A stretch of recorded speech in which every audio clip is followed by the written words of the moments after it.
Good morning my dear students, welcome back again.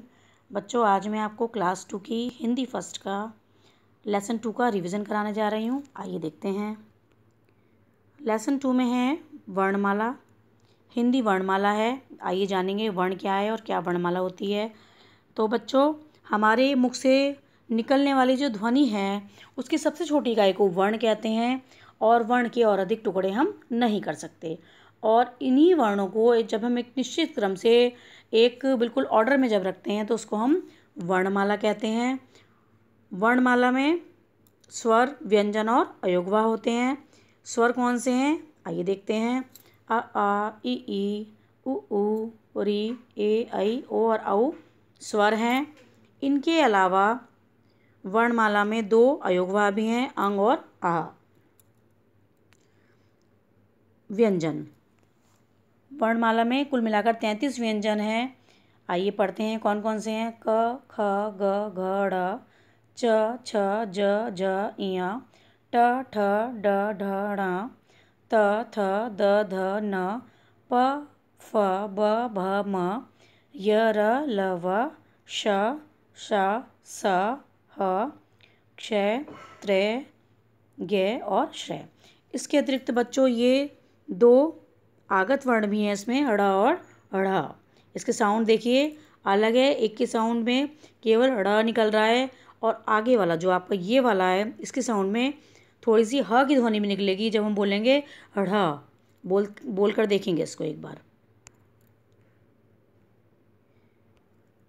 Next है आपके वर्णमाला में 11 स्वर होते हैं, अभी भी हमने पढ़े हैं। स्वर स्वतंत्र होते हैं, इनका उच्चारण करने के लिए किसी अन्य वर्ण की आवश्यकता नहीं होती या किसी अन्य वर्ण की सहायता नहीं लेनी पड़ती। अगर आप बोलकर भी देखेंगे आ तो इनको बोलने के लिए आपको कुछ भी किसी और वर्ण की आवश्यकता नहीं पड़ रही है। अंग को अनुस्वार तथा अह को हम विसर्ग कहते हैं। अंग तथा अह स्वर नहीं है, इनको स्वर नहीं कहते। ये क्या है? ये अयोगवा हैं। अभी हमने इसमें चैप्टर में पढ़े भी हैं। नेक्स्ट है आपका वर्णमाला में 33 व्यंजन होते हैं, 33 व्यंजन होते हैं। व्यंजन स्वतंत्र नहीं होते, वे स्वरों की सहायता से बोले जाते हैं। तो बच्चों, ये सबसे बड़ा डिफरेंस है स्वर और व्यंजन में। स्वर हमेशा स्वतंत्र बोले जाते हैं जबकि व्यंजन को हम स्वरों की सहायता से ही बोल सकते हैं। आप कुछ भी व्यंजन बोलें, क, अगर आप बोल कर देखेंगे तो आपको उसमें अ की साउंड आगे सुनाई देगी। तो सभी व्यंजन यदि हम बिना मात्रा के बोलेंगे तो वो हम स्वर अ की सहायता से ही बोल सकते हैं।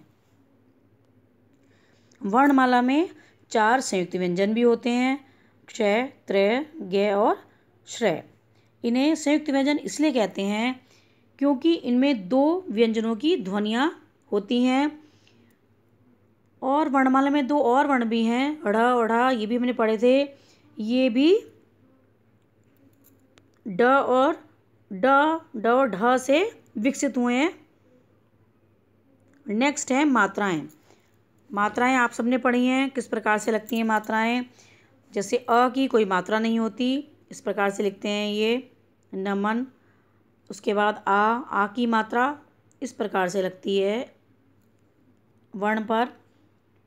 और उसके बाद ई की मात्रा हम इस प्रकार से लगाते हैं जी, ये लगी हुई है, ये वर्ण के ऊपर इस प्रकार से लगाते हैं। और ई की मात्रा जो ये लगी हुई है वो हम इधर से लगाते हैं। तो बच्चों याद रखेंगे, ई की मात्रा इस तरफ हम लगाते हैं और ई की मात्रा इस तरफ लगाते हैं। और इसकी पहचान के लिए हम इसको छोटी ई और इसको हम बड़ी ई भी बोल देते हैं। ये आपने पहले भी समझा होगा, इसको मैं आपको एक बार और फिर से समझा रही हूँ। Now see the next page पर फिर से देखेंगे मात्राएं। यहाँ पर है ऊ की मात्रा। सबसे पहले ऊ की मात्रा वर्ण पर इस प्रकार से लगाई जाती है, उल्टे हाथ की तरफ इसको लगाते हैं वर्ण पर, और ऊ की मात्रा को हम वर्ण पर इस तरफ लगाते हैं। तो बच्चों ये डिफरेंस है, ऊ की मात्रा उल्टे हाथ की तरफ लगती है और ऊ की मात्रा हम सीधे हाथ की तरफ लगाते हैं। इसको हम छोटे ऊ की मात्रा बोल देते हैं सुविधा के लिए, और ऊ की मात्रा को बड़े ऊ की मात्रा भी बोला जाता है। नेक्स्ट है री। री की मात्रा इस प्रकार से लगाई जाती है, नीचे लगी हुई भी है, देखिए यहाँ पर न के नीचे ये री की मात्रा, और प ये हो गया नृप, इस प्रकार से लगती है। उसके बाद ए की मात्रा किसी भी वर्ण पर इस प्रकार से लगती है। ये आई की मात्रा वर्ण पर 2 मात्राएं लगती हैं, ये आई की मात्रा। अब है आपकी ओ की मात्रा। ओ की मात्रा इस प्रकार से लगाई जाती है, और औ की मात्रा इस प्रकार से लगाई जाती है।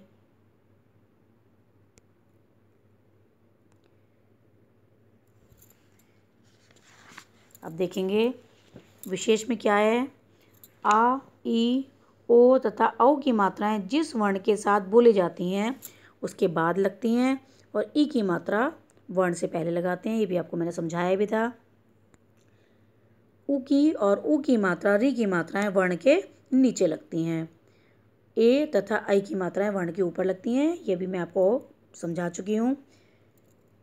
अ को अनुस्वार कहते हैं, इसको वर्ण के ऊपर लगाते हैं बिंदी की तरह। किस तरह से लगाते हैं, ये इसको इस तरह से लगाएंगे, बिंदी लगा देते हैं, इसको हम अंकी बिंदी भी बोलते हैं।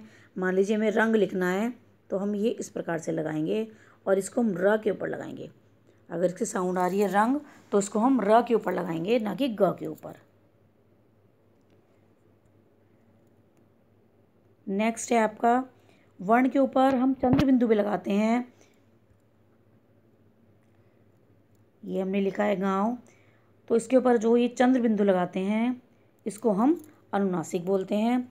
और ये जैसे गांव बोला जा रहा है तो जो पहला वर्ण है उसी के ऊपर लगेगी जहाँ पर इसकी साउंड सुनाई देती है। अ की मात्रा को विसर्ग कहते हैं, इसका उच्चारण ह की तरह होता है। इसको वर्ण के बाद में लगाते हैं, आइए देखते हैं किस प्रकार से। ये हमने लिखा है नम, और इसके आगे अगर हमने 2 विसर्ग लगा दिए तो इसमें साउंड आएगी नमहा, तो इसमें ह की साउंड आ रही है, सुनाई आ रही है। इसी प्रकार से यदि हम लिखें अ और त, और इसके बाद अगर हम विसर्ग लगाएंगे तो ये साउंड आएगी अतः, तो उसमें ह की ध्वनि आ रही है। नेक्स्ट है ढ़ तथा ढ़ का प्रयोग। देखिए पेड़, इसमें ढ़ की साउंड आ रही है। और नेक्स्ट है पढ़ना, तो इसमें आप देखेंगे ढ़ में हल्की सी आपको ह की साउंड भी आ रही है। पढ़ना, सीढ़ी,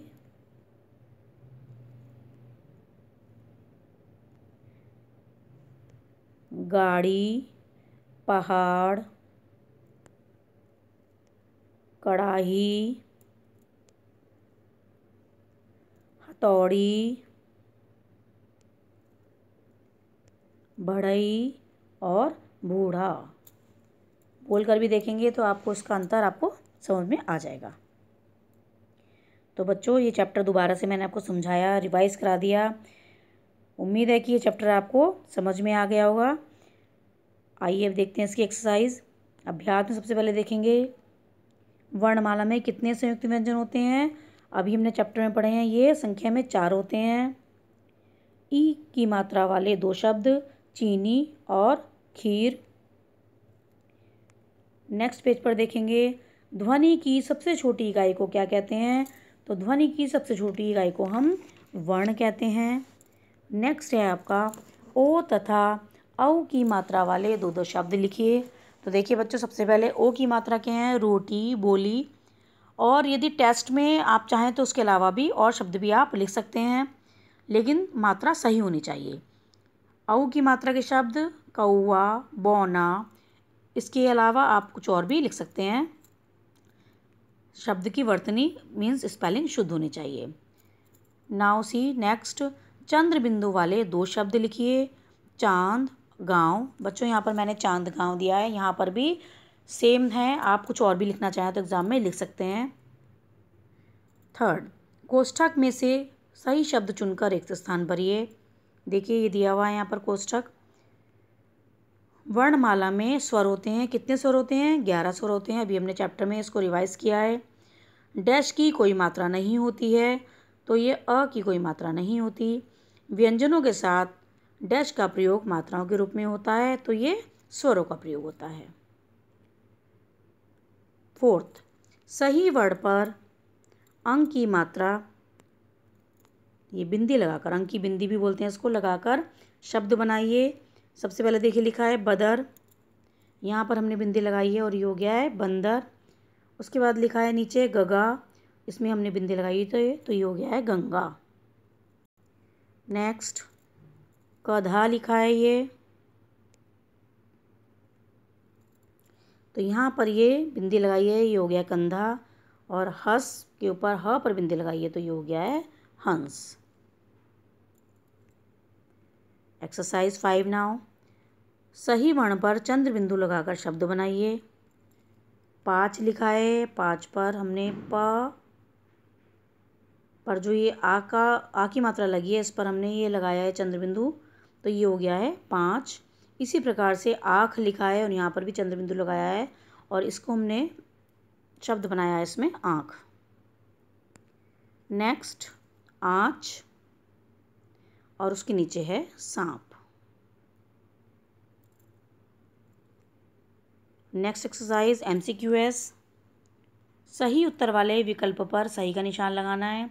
स्वर होते हैं संख्या में 13, 7 या 11, तो बच्चों ये होते हैं 11। और नेक्स्ट क्वेश्चन है व्यंजन होते हैं 33। कितने व्यंजन होते हैं? कुल 33। नेक्स्ट पेज, वर्णों के व्यवस्थित क्रम समूह को क्या कहते हैं? फूलमाला, जयमाला या वर्णमाला। तो अभी हमने चैप्टर में पढ़ा था, इसको वर्णमाला कहते हैं। रचनात्मक गतिविधियों में देखेंगे श तथा स का सही प्रयोग करके चित्रों के नाम लिखने हैं। इसमें देखिए यहाँ पर शेर का पिक्चर दिया है, शेर की पिक्चर दी हुई है। इसमें श लिखेंगे शेर, शीशा और सपेरा।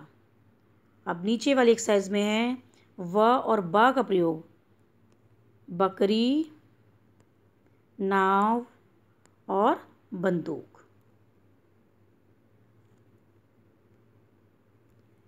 नेक्स्ट एक्सरसाइज, नीचे दिए गए चित्रों के नाम लिखिए। तो देखिए यहाँ पर सबसे पहले पहाड़, उसके बाद है बच्चों पेड़। बच्चों यहाँ पर पेड़ भी हो सकता है, चिड़िया भी। अगर ये एग्ज़ाम में आएगा तो आप दोनों में से कोई सा भी लिख सकते हैं, पेड़ या चिड़िया, कोई सा भी। नेक्स्ट पेज पर सीढ़ी है, सीढ़ी है ये, और इसमें आप लड़का भी लिख सकते हैं। यहाँ पर हमने सीढ़ी लिखा है। उसके बाद है सड़क, कुर्सी और पुस्तक। तो ये आपने चैप्टर का रिवीजन कर लिया है। उम्मीद है कि ये चैप्टर आपको समझ में आया होगा। तो आइए अब देखते हैं इसका होमवर्क। तो बच्चों होमवर्क में आपको पेज नंबर 14 की exercise 2nd, 3rd, 4th, 5th और MCQS ये आपको अपनी कॉपी में करनी है। फिर से समझ लीजिए, पेज नंबर 14 की exercise 2nd, 3rd, 4th, 5th and MCQS आपको अपनी कॉपी में करनी है। अगली वीडियो में फिर आपसे मिलेंगे, तब तक के लिए थैंक यू वेरी मच।